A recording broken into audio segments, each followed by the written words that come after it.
state of the lake, and whether any large number of ice blocks appeared.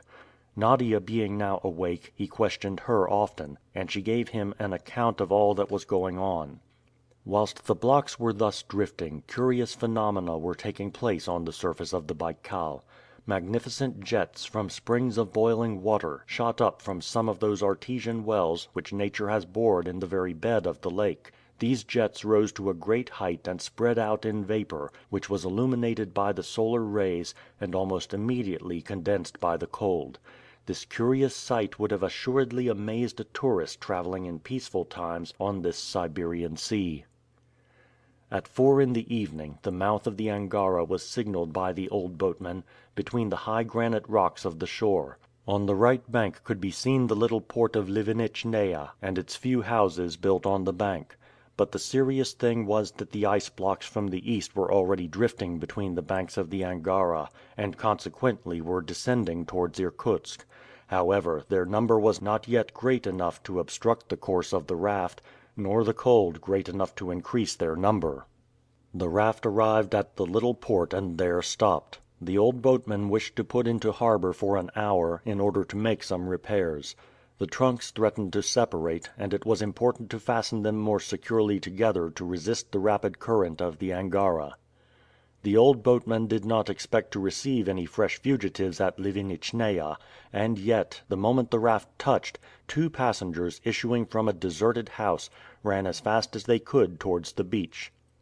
Nadia, seated on the raft, was abstractedly gazing at the shore. A cry was about to escape her. She seized Michael's hand, who at that moment raised his head. "What is the matter, Nadia?" he asked. "Our 2 traveling companions, Michael." "The Frenchman and the Englishman whom we met in the defiles of the Ural?" "Yes." Michael started, for the strict incognito which he wished to keep ran a risk of being betrayed. Indeed, it was no longer as Nicholas Korpanoff that Jolivet and Blount would now see him, but as the true Michael Strogoff, courier of the Czar. The 2 correspondents had already met him twice since their separation at the Ichim post house, the first time at the Zabediero camp, when he laid open Ivan Ogareff's face with the knout, the second time at Tomsk, when he was condemned by the Emir. They therefore knew who he was and what depended on him. Michael Strogoff rapidly made up his mind. "Nadia," said he, "when they step on board, ask them to come to me." It was, in fact, Blount and Jolivet, whom the course of events had brought to the port of Livenitchnaia, as it had brought Michael Strogoff. As we know, after having been present at the entry of the Tartars into Tomsk, they had departed before the savage execution which terminated the fete. They had therefore never suspected that their former traveling companion had not been put to death, but blinded by order of the Emir.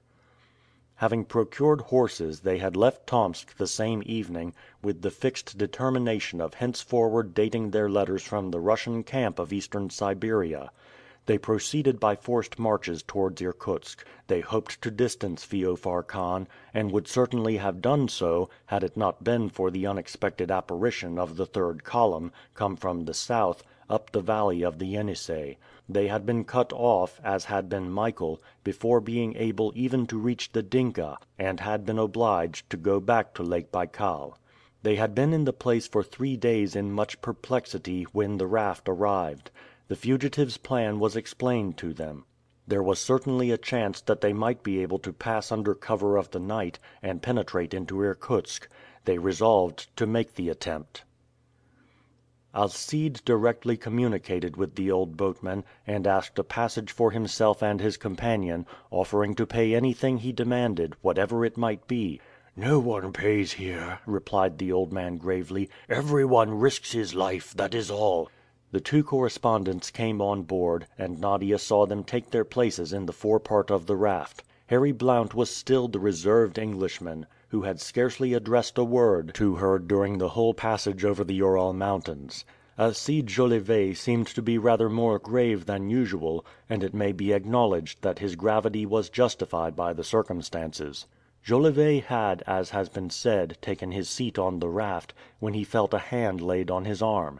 Turning, he recognized Nadia, the sister of the man who was no longer Nicholas Korpanoff, but Michael Strogoff, courier of the Czar. He was about to make an exclamation of surprise when he saw the young girl lay her finger on her lips. "Come," said Nadia. And with a careless air, Alcide rose and followed her, making a sign to Blount to accompany him. But if the surprise of the correspondents had been great at meeting Nadia on the raft, it was boundless when they perceived Michael Strogoff, whom they had believed to be no longer living.